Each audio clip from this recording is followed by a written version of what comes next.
దేవుడు ఇజ్రాయేలుని ఒక మందసం తయారు చేయమన్నాడు. ఇది ప్రత్యక్ష గుడారంలో లేక దేవుని మందిరంలో అతి పరిశుద్ధ స్థలంలో ఉంచబడాలి అని చెప్పాడు. ఈ మందసం ద్వారా దేవుడు ఇజ్రాయేలీల మధ్య ఎన్నో అద్భుతాలు చేశాడు. మందసం దేనికి సాదృశ్యంగా ఉంది, దీనికి క్రీస్తుకి ఉన్న పోలిక ఏంటో చూద్దాం. నెంబర్ 1, దేవుడు మందసాన్ని తుమ్మకర్రతో చేయమన్నాడు.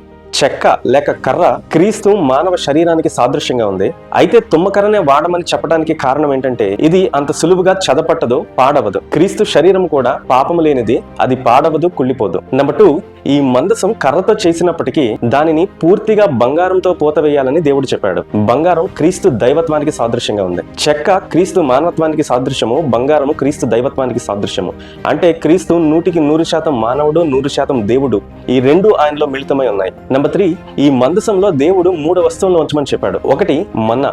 దేవుడు ఇజ్రాయేలుని అద్భుత రీతిలో ఎలా అనుదినము పోషించుకుంటూ వచ్చాడో దానికి జ్ఞాపకార్థంగా దీన్ని ఉంచమన్నాడు. అలాగే క్రీస్తే మన జీవాహారము అనటానికి కూడా ఇది సాదృశ్యంగా ఉంది. 2వది 10 ఆజ్ఞలున్న 2 పలకలు. క్రీస్తు ధర్మశాస్త్రాన్ని పాటించాడు, నెరవేర్చాడు. ఆయనలో ధర్మశాస్త్రం సంపూర్ణమైంది అనటానికి సూచనగా ఇది ఉంది.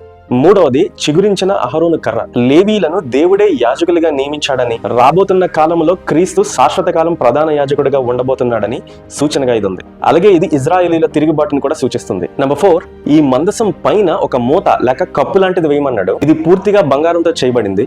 దీనిని కరుణాపీఠం అంటాము. ఈ కరుణాపీఠం పైన బంగారంతో చేయబడిన 2 కెరూబులను ఇరువైపులా ఉంచమన్నాడు.